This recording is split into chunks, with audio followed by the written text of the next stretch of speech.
Chier les bulles production. Salut les riders et bienvenue pour la vidéo de présentation de la Kugo G3. Alors c'est une trottinette avec un moteur de 1200 watts qui permet d'aller jusqu'à 50 km/h. Une batterie de 18 ampères qui donne 60 km d'autonomie, double frein à disque et électromagnétique. Enfin tu l'auras compris, sur papier elle a l'air d'arracher du slip. Mais est-ce que c'est la même chose quand c'est Ti qui monte dessus? Bah c'est ce qu'on va voir.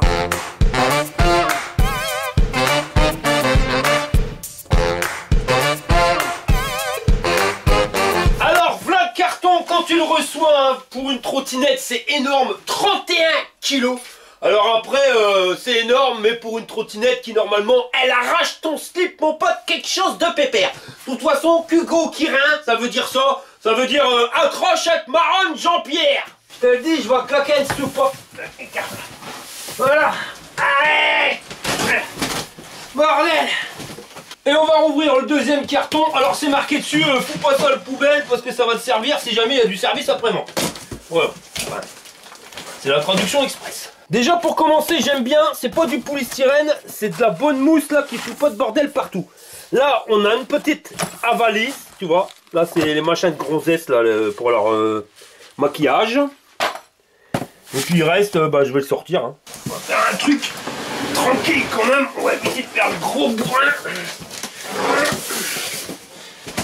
Mieux quand tu fais pas de bourrin. Et voilà. Putain, elle est belle roue. Bon alors voilà le truc, une fois que tu l'as sorti du carton et que tu as dégagé toutes les protections, et en plus on a une boîte avec le chargeur, et on va regarder ce qu'on a dans la valise make-up. J'ai oublié aussi, ça va être le garde-boue. Alors, la valise de maquillage, les copains. On a des petits outils, des vis, la notice, et ça, je vais le donner à ma gamine, elle va être fin heureuse. Et notice en français, mon copain, plusieurs langues, mais il y a le français, car du brin. Bon, pour commencer l'assemblage, il va falloir relever le bordel. Voilà, alors je me suis dit, mince, ça fait moche le catadiop. Mais non, c'est avec ça, c'est la sécurité, c'est pour éviter que ton bordel, il souffle tout seul, tu vois. Là, t'as la vis qui transperce la potence et ça bouge plus. Restera à mettre le guidon dans la potence. Voilà. Pour le faire tenir, il y a 4 vis à foutre, hein. Les 4 vis à tête bombée. Et il y en a même une 5e à l'avant. On va fixer le garde-boue, alors il y a un sens, hein. C'est comme ça et pas comme ça. Le plus long vers l'arrière et puis on en tique dans les crochets, hein. Il n'y a vraiment rien de sorcier. Dans la série José arrête d'être con, on vous présente José. Bon, on va déjà essayer de la plier. Tu vas voir, c'est pas compliqué. Il y a le catadiop là, voilà, tu le dévisses. Et quand c'est fait, eh ben, tu replies le bordel. Après, c'est marqué accrocher le ruban de verrouillage au bas de la pédale arrière. T'as un beau dessin que tu comprends rien. Donc ça, on l'a dévissé. On a rabaissé le bordel. Et puis là, au bas de la pédale arrière. Au bas de la pédale arrière. Comment qu'il fait? En clair, le ruban qui est là, tellement à la Walligan, quoi. Ouais, ça doit être ça. À la Walligan. Et puis après, normalement, tu peux le porter aisément pour aller dans les transports en commun. Oh putain. Ouais, à la limite, tu peux prendre le bus si tu fais rouler le machin. Le métro, faut faire du potépulting. Si tu fais du potépulting, tu peux peut-être prendre le métro. Mais alors, sinon, t'es en chicomarus. Enfin voilà, c'est transportable. Galère, mais c'est transportable. Mais pas 15 km. Hein. Et pour rembobiner le truc, tu dégoupilles là le ruban. Tu soulèves le guidon. Ouais, faut de la force quand même. Tac, faut que tu l'as porté, Tinky.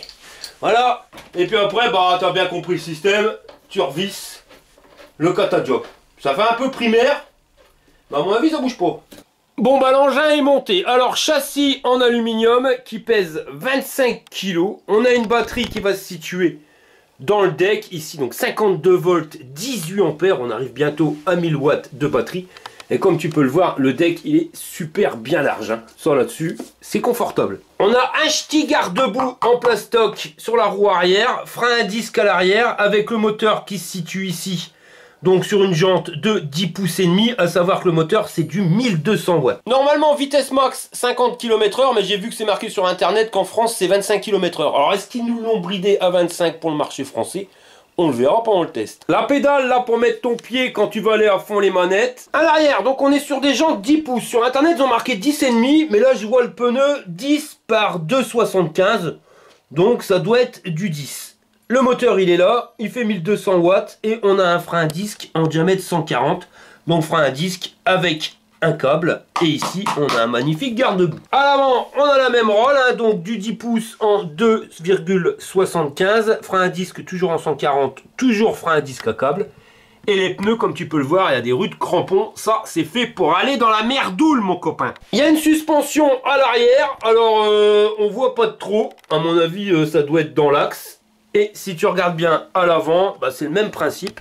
Tu vois pas la suspension, mais je peux te dire qu'il y en a une. Ça suspensionne. Alors, autant à l'arrière qu'à l'avant. T'as vu les belles godasses? Là, t'es blasé, mec. C'est les pompes à César. Le guidon sur la roue avant, ça c'est normal, mais tu regarderas, il y a un point mort, elle se bloque au milieu, à mon avis c'est quand t'es tout droit. Une partie anodisée ici, le guidon par contre, pas réglable en hauteur. Si t'es trop petit ou trop grand, bah t'es démerde avec ton brin. Alors moi je mesure 1m80, 1m78 pour être clair avec toi. Ouais, comme tu peux le voir, c'est pile poil. Je pourrais être plus petit, mais là j'aurais le guidon limite dans les dents, et plus grand, ouais, on va dire 1m80 c'est idéal. Par contre, je vais faire mon difficile, mais je me trouve vachement proche du guidon. Tu vois? En étant sur le deck, normalement, ouais, je trouve qu'il est proche. Ah ben, allez, c'est. Sinon, le guidon, en parlant de lui, il est vachement large. Il fait 66 cm. On a l'accélérateur ici au pouce. Alors ça, c'est ce que je trouve de plus génial. Parce que tu peux rouler pendant des heures, t'es pas emmerdé. Quand t'as l'accélérateur à l'index, au bout d'un moment, t'as mal aux doigts. Les poignées de frein énormes, tu peux freiner avec ta main complète, autant à droite qu'à gauche. Et au niveau du display, c'est pas ce que je préfère, c'est les displays tactiques. Là. Alors pour allumer, tu appuies là, et puis là tu as toutes les indications. Donc ici la batterie avec 10 bâtons, tu as la tension de la batterie, ça c'est l'ampérage en temps réel, quand tu roules. Ici l'indication de température, pas extérieure, mais du moteur. Là tu as la distance totale.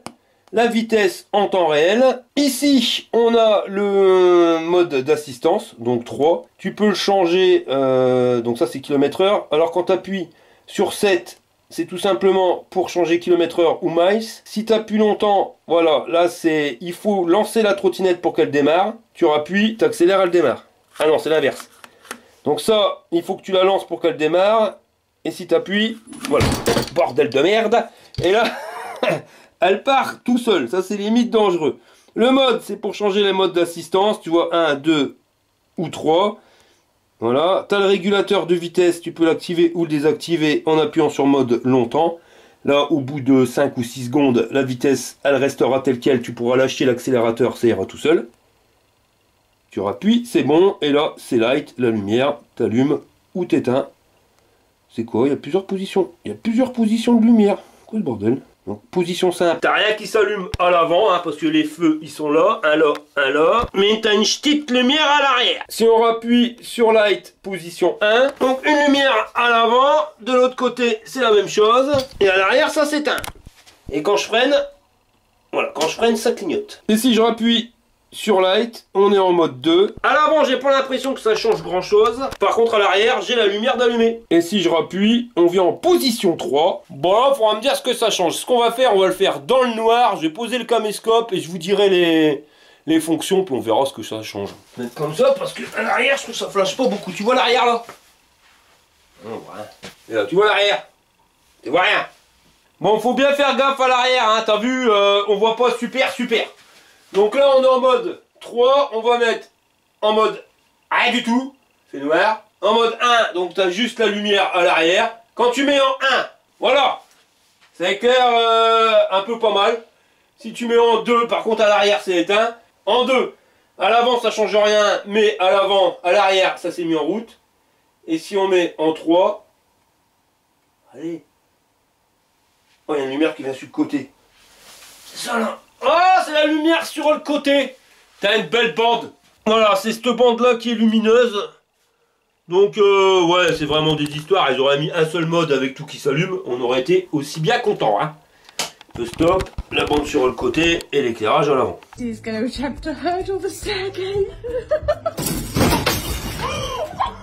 Pour les lumières, je trouve qu'ils sont un petit peu enquiquinés pour rien, hein, parce que finalement tu vas rouler tout le temps en mode 3.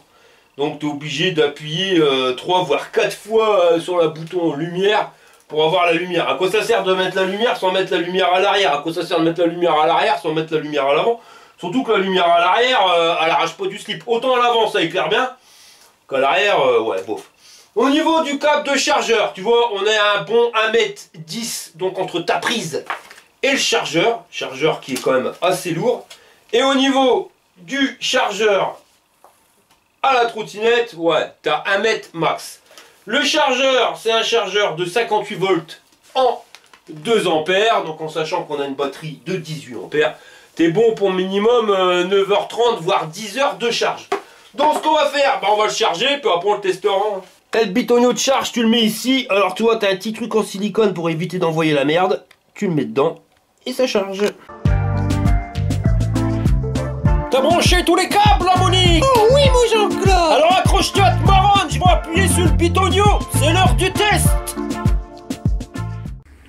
Bon, bah nous voilà partis pour les tests de la Kugo G3. Alors on va faire comme toutes les autres trottinettes, départ, arrêter, sans la lancer, 7 km/h. Alors les autres, elles partaient en sécurité ou alors t'avançais pas. Là, tu sens que le moteur, il se lance. 10, 11, 12, 13. On revient à 11, 12. Ouais. Donc là, l'essai est concluant. Elle a grimpé la côte sans problème. Après, à savoir que c'est un moteur 1200 watts. Hein, donc ça a de la patate. On va faire les tests où on va changer les modes d'assistance. Alors ça, par contre, je trouve pas ça forcément top. Les trucs tactiles, ça n'a jamais été mon truc. Donc, mode d'assistance 1. À fond les manettes. Donc tu vois, c'est vraiment progressif au démarrage, ce qui permet d'éviter de pomper trop de batterie. Et on va aller à une vitesse de 25 km/h. Bon, le truc, c'est le démarrage progressif. C'est bien, hein, je dis pas, ça permet d'éviter de pomper de la batterie. Le truc, c'est que bah, dans le démarrage en côte, le test qu'on vient de faire, comme on a fait un démarrage en démarrant à 0, bien sûr, voilà, donc c'est progressif. Et c'est peut-être pour ça qu'on n'a pas grimpé non plus à des vitesses de malade. Parce que je suis certain qu'on aurait pu grimper nettement plus vite si on aurait été lancé. On va mettre assistance 2. Donc le problème, c'est que le temps que tu appuies sur les boutons, bah, la vitesse elle redescend. Et là tu vas voir, normalement on devrait être à 35 km/h. Là tu sens que ça tire. Au démarrage tu perds pas ton slip. Mais quand elle est partie, elle est partie. Hein. Quand elle est partie, elle est plus là. On va mettre assistance 3. On verra la vitesse max. Je vais mettre sur la route de bus.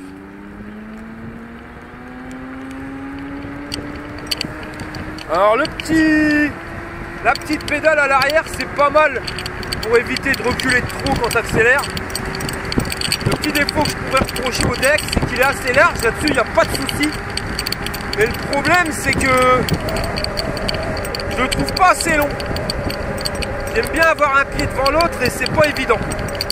Donc là en vitesse max on a 45 à l'heure. On va faire un freinage de malade. Mais tu vois quand ça freine sa mère. Là-dessus il n'y a pas de souci. Donc là on va avoir le temps de se lancer. Bon il y a une petite côte, mais même les petites côtes tu vois elles grimpent sans problème. Et l'avantage c'est que c'est progressif pour un 1200 watts. Parce que bon, si tu veux perdre ton slip au démarrage, c'est pas ça qui va te faire perdre ton slip au démarrage. Ça me saoule. Ça va déconner.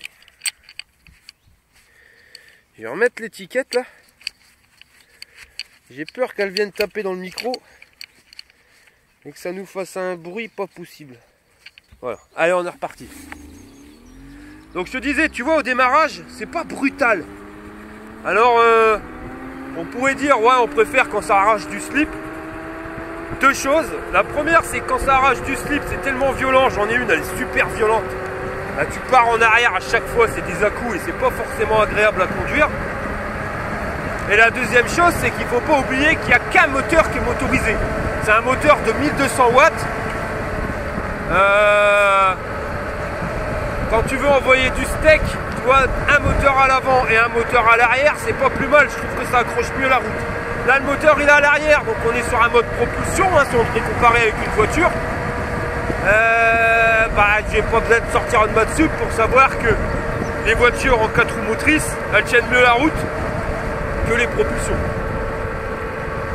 Donc en vitesse max, là je suis à 50, donc 49, mais bon on va dire 50. C'est ce qui était annoncé sur le site internet. Et en sachant que ça grimpe un peu. Freinage d'urgence. Ça freine bien. Alors là-dessus, bon, tu bouffes du pneu, mais ça freine bien. Après les pneus, c'est les pneus qui sont souvent sur les trottinettes, les pneus à crampons. Sur bitume, ça accroche bien. Et sur les cailloux, les terrains comme ça accroche bien aussi. Bon, j'ai quand même mis mes genouillères au cas où, je voudrais pas me repéter le genou. Au niveau des suspensions, ça absorbe super bien les chocs. Là, tu le vois, je suis à 36 à l'heure là-dedans. Il y a des trous, il y a des bosses. Et ça passe à l'aise, Blaise. Le châssis, super bien rigide, il bouge pas. Mais à conduire, c'est plaisant parce que tu as un guidon qui est vachement large. Et plus le guidon il est large, et mieux ça va à conduire. J'ai déjà essayé des trottinettes avec des tout petits guidons. Bon, la misère.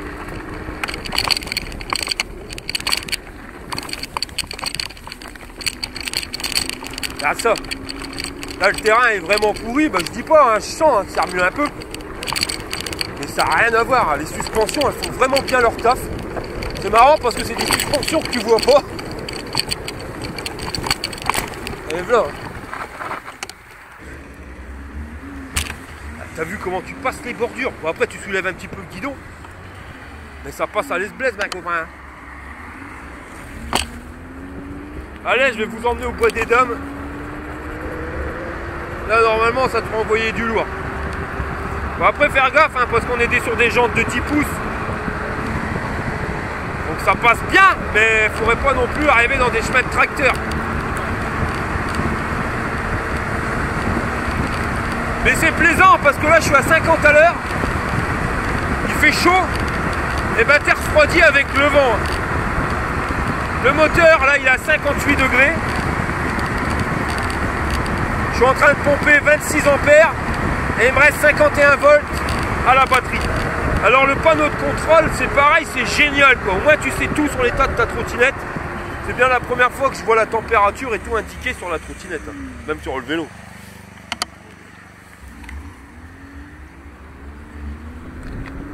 La batterie, j'ai perdu un bâton. Après, c'est des batteries, elle fait 930 Wh, quasiment 1000 watts. Donc c'est vraiment une bonne batterie. Parce que souvent, on nous propose des machines avec des moteurs de dingue. Mais tu as la batterie qui ne suit pas. Et ça, c'est complètement débile. Parce que c'est bien beau d'avoir un moteur de ma boule, mais si tu n'as pas le moteur pour l'alimenter, ça va pas. C'est comme si tu mettais un carbuc 12 pour alimenter un kit 70 sur une mobilette, quoi. Et la batterie n'est pas suffisante non plus. Il faut aussi le contrôleur qui laisse passer le courant. Tu as un moteur qui veut du courant pour tourner, une batterie qui veut envoyer la sauce pour faire tourner le moteur. Et si entre les deux, tu as un contrôleur qui ne veut pas envoyer la sauce, et ben tu l'as niqué. Hein. Là on voit, ça envoie 26 ampères. 26 ampères en 50 volts. Ben, fais le calcul. On monte à 1300 watts. Ouais, après c'est un moteur 2002, donc avec la crête 1300 watts c'est normal. Bon là tu vois ça grimpe, bah, je grimpe la côte aisément, je suis à 30, 34 même. Dans les trous ça passe à l'aise. Et là ça va grimper encore, donc tu sens ça ralentit. Je suis à 25, 24.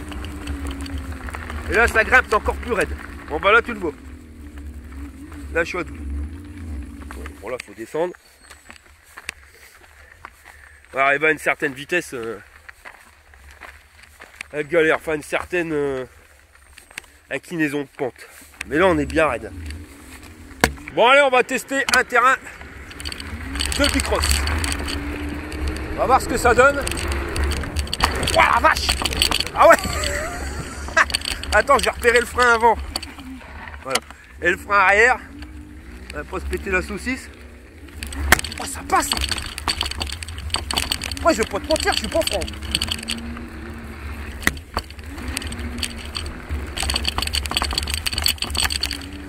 On sait pas trop où il va le parcours. On va essayer là.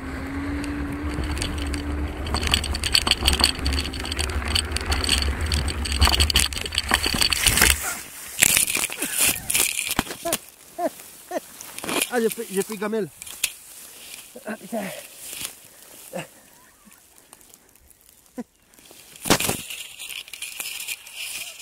Ah, Jean-Pierre.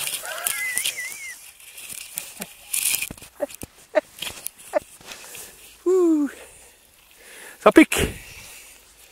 Putain. Heureusement que j'ai mis ma genouillère. Je crois que j'ai glissé, chef. Le pire, c'est que je vais être discuter avec un gars de la mairie qui m'a dit fais gaffe, des chutes, il y en a. Elle a juste slippé. Allez, c'est reparti les copains.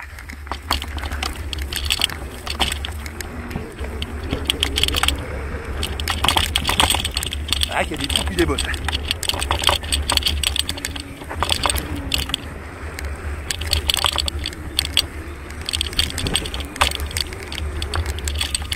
Je vais prendre des virages plus larges.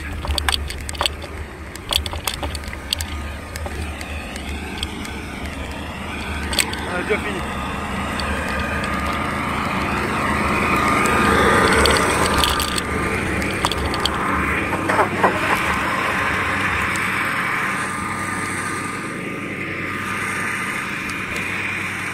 Bon, on va leur faire une fois. On va essayer de pas se planter.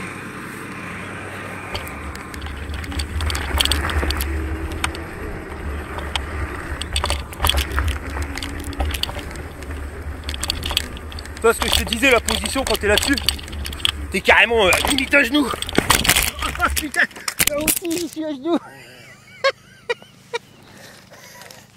Ah ouais. Bon, on va arrêter l'eau.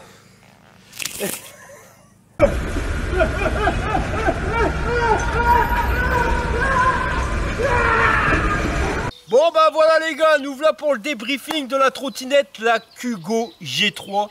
Alors là j'ai 40 km au compteur, il me reste 2 bâtons sur 10, donc 20% de batterie. Honnêtement c'est une batterie de malade, voilà, elle s'arrête jamais, enfin si à un moment il faut que ça s'arrête, mais t'as quand même une sacrée autonomie.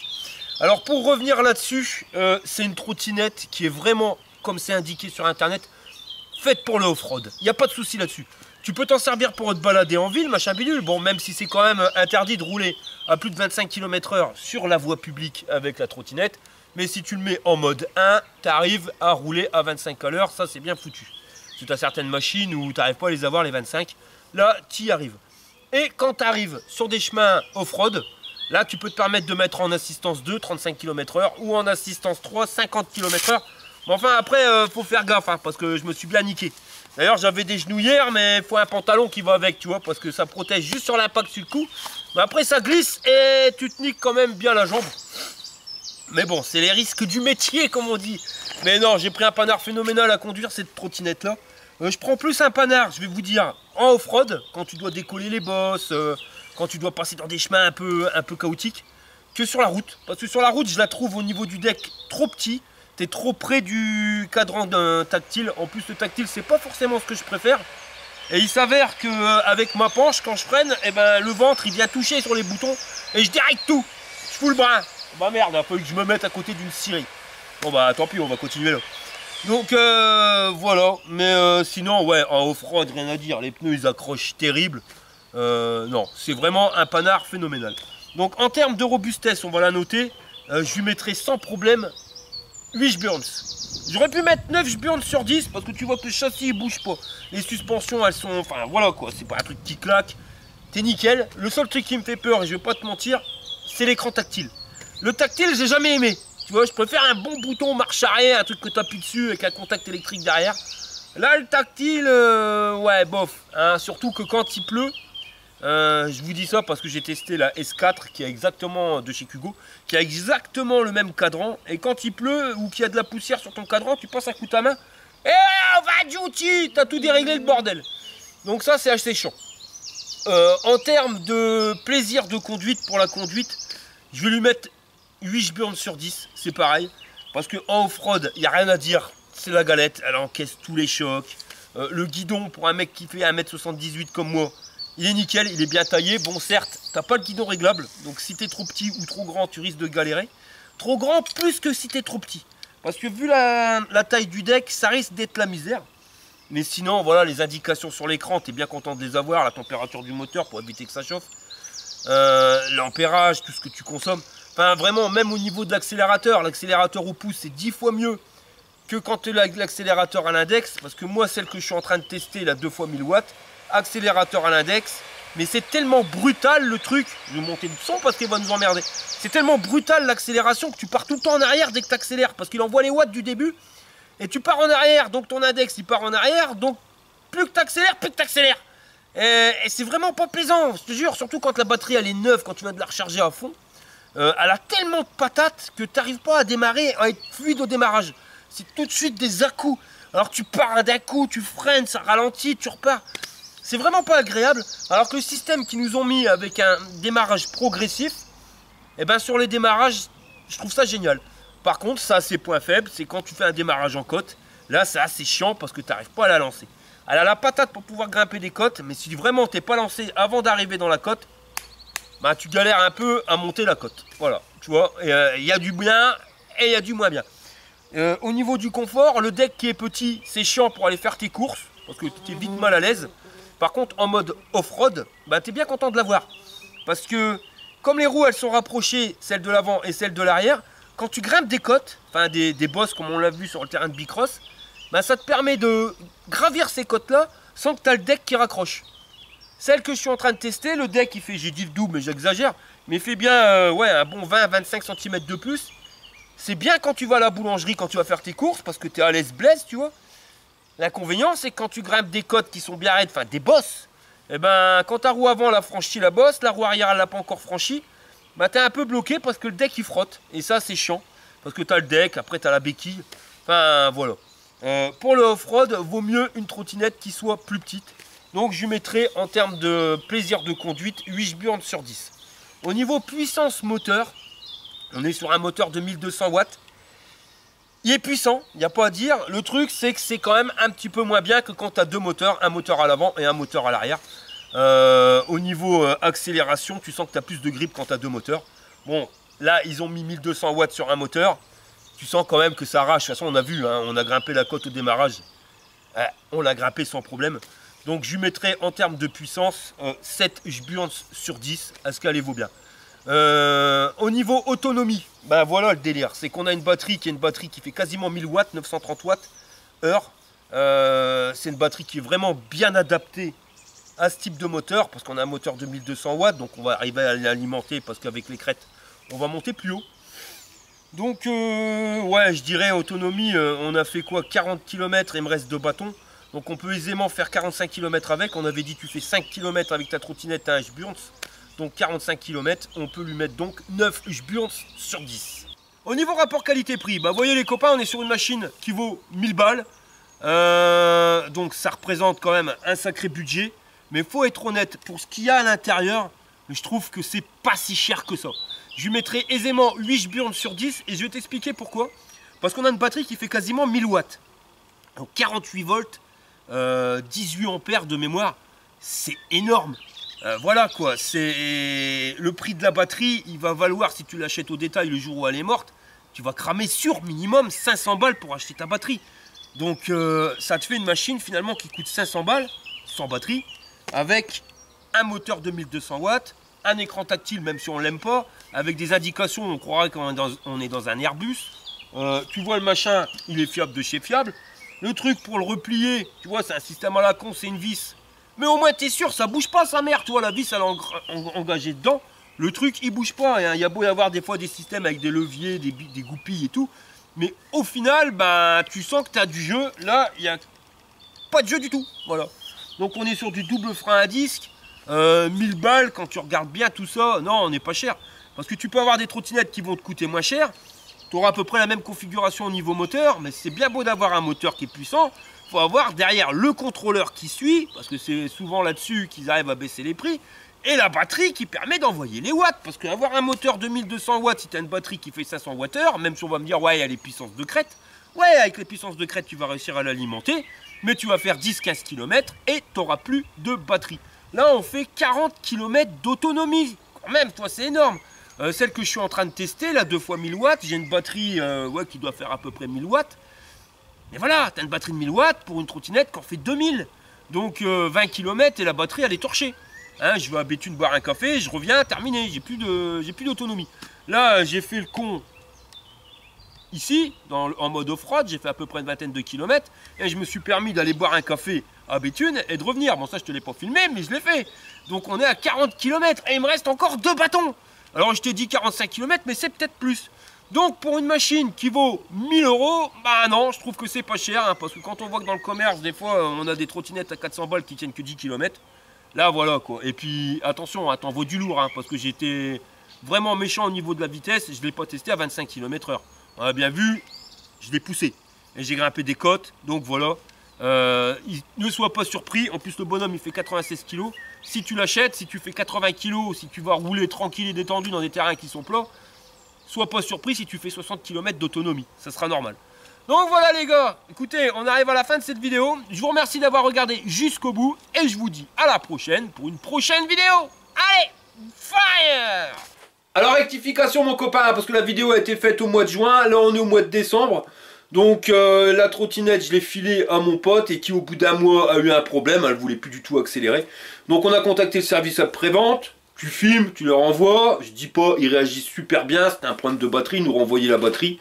Tu l'as mis au bout de 3 semaines, tu la reçois chez toi, on l'a changé et pour l'instant tout va bien. Le souci c'est que j'ai testé toutes les trottinettes de chez Kugo Kirin et sur toutes les trottinettes il y en a quand même 4 qui sont en panne, enfin qui ont été en panne. Après je dis pas, le service après-vente il gicle. J'ai eu des problèmes d'écran tactile, j'ai eu des problèmes de contrôleur, j'ai eu des problèmes de moteur et problèmes de batterie et tout ça sur des machines différentes. Il y en a qui tournent encore, mais voilà quoi. J'en ai même une, elle a fini avec une roue carrée parce que la roue gomme a été trop tendre et dès que tu freinais, le bordel il faisait un plat. Donc ça représente quand même une sacrée somme, même si on a des bonnes caractéristiques. Mais vaut mieux pour 1000 balles avoir une trottinette qui soit fiable ou même pour d'autres prix. Enfin voilà, quand tu achètes du matos, t'aimes bien que ça dure dans le temps. Donc ça sera la conclusion. Je vous dirai Kugo Kirin chez Dubrun, laisse-le H magasin. Voilà mon copain, allez, à la prochaine, fire!